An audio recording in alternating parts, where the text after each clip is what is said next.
هلا شوفوا لي هالمنظر، حشيتهم كلياتهم تفرجوا لي هالمنظر الملوكي وبيتقدم الملوك. وهون بتحتار اي وحده تسحب هاي ولا تسحب لي هاي. وصفتنا اليوم كتير لذيذة وكتير بسيطة وكتير سهلة، خليط بين المطبخ الشرقي والمطبخ الغربي. أعمل لكم لليوم شاورما بتاكو، وهون بهي الوصفة طورت على الشاورما السورية وحطيتها بخبز التاكو. أول شيء بدكم إياه، بدكم صدر الدجاج، الكمية اللي أنتم بدكم إياه فيكم تحطوها. هذا صدر الدجاج حطيته بالفريزر وفرزته، بدي إياه يكون كتير قاسي قبل الاستعمال. وقشرت البطاطا أو بسكين كتير طيبة، بدي أقطع الدجاج شرايح رفيعة كتير. وهيك بكل بساطة رح يطلع عندي شرايح كتير بسيطة. شايفين سمك الشرايح؟ هي الشرايح اللي بدي اياها، وشايفينها بطريقة كتير ظريفة وما بتجرحوا ايدكم، تطلع معكم شرايح كتير رقيقة. شايفين سمك الشريحة؟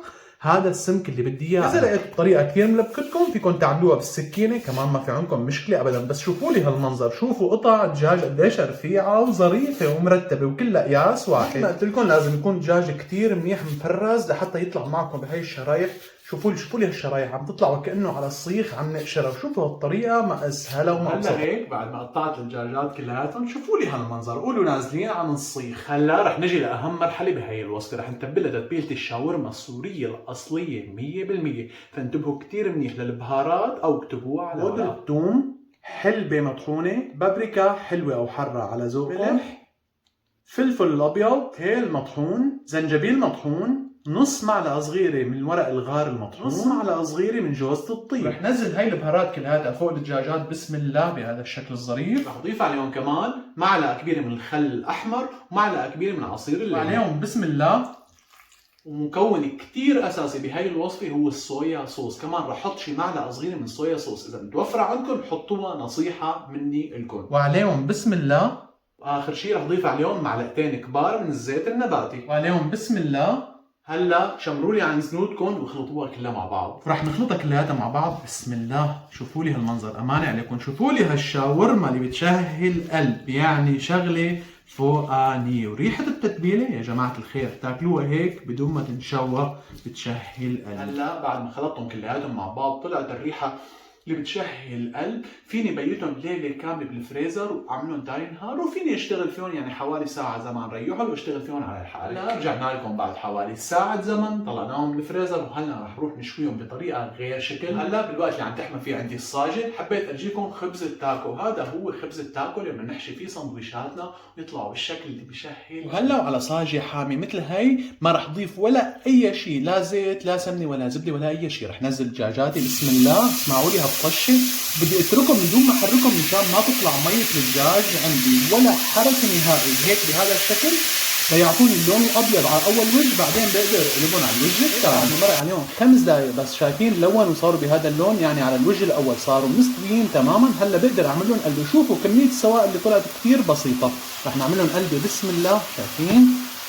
شوفوا لي، واخذوا لدعه الشاورما المضبوطه، يعني هذا المطلوب. تفرجوا لي هالمنظر واللون، هي الريحة يا جماعة الخير بتغوب على القلب، شي بشهي القلب. هلا بعد ما قلبتهم كمان رح اتركهم لتنشف ميتهم على الاخر وارجيكم اياهم بالنهاية. باخر مرحله رح اضيف شوي من شرايح الفليفله المشكله على الشاورما تبعيتي. ما بكفي سرق لهم من الوصفه، كمان بدنا نحط لهم شوي من ريحه المكسيك. هلا الشاورما بلشت تنشف. شوفوا لي هالوجه، شوفوا اللون. وهي انجح وصفة شاورما وطريقة، صدقوني منظرها وريحتها والشكل كله بشهي القلب. هلا رح افتح فتحة هيك خفيفة بالنص ورح نزل هالفليفله، وهي اختياريه بس نصيحه من اخوكم ضيفوها. ورح اتركهم دقيقتين 3 يتهبلوا واقلبهم مع الشاورما، وهيك بتكون وصفتي جاهزه. مو باقي علينا غير نلفها ونرجيكم الترتيب. اكيد رح دللكم هاي الوصفه مع شويه كريمه ثوم. هذا كريمه ثوم انا محضره بوقت سابق وكنت حاطه بالبراد وما في عليه شيء ابدا ابدا. شوفوا لي قوامه ومنظره يخزي العين البركه. فرجوا لي هالمنظر. بدكم كيس موني مثل هذا او كيس الحلواني ورح نزل فيه كريمه ثوم وعليه بسم الله. هاي كرمال نشكل سندويشاتنا باخر شيء. هلا هيك هي الشاورما بعد ما رفعتها على النار. شوفوا لي هالمنظر، كل حبه واختها والهبل اللي طالعه منها. الريحه يا جماعه الخير بتشهي. وهلا رح نسحب حبه التاكو. شوفوا لي هالمنظر ما اجمله.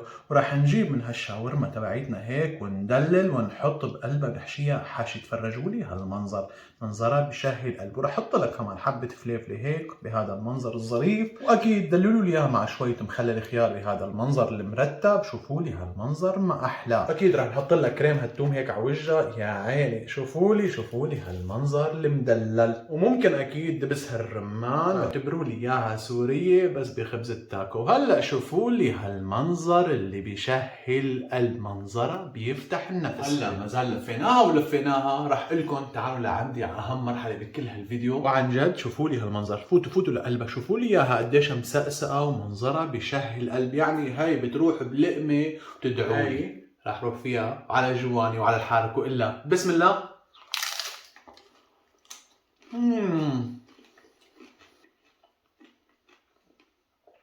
دمار لقمة تانية للتأكد، ورح نسقسقها اكسترا دبس الرمان. الله، على جواني وعلى الحارك.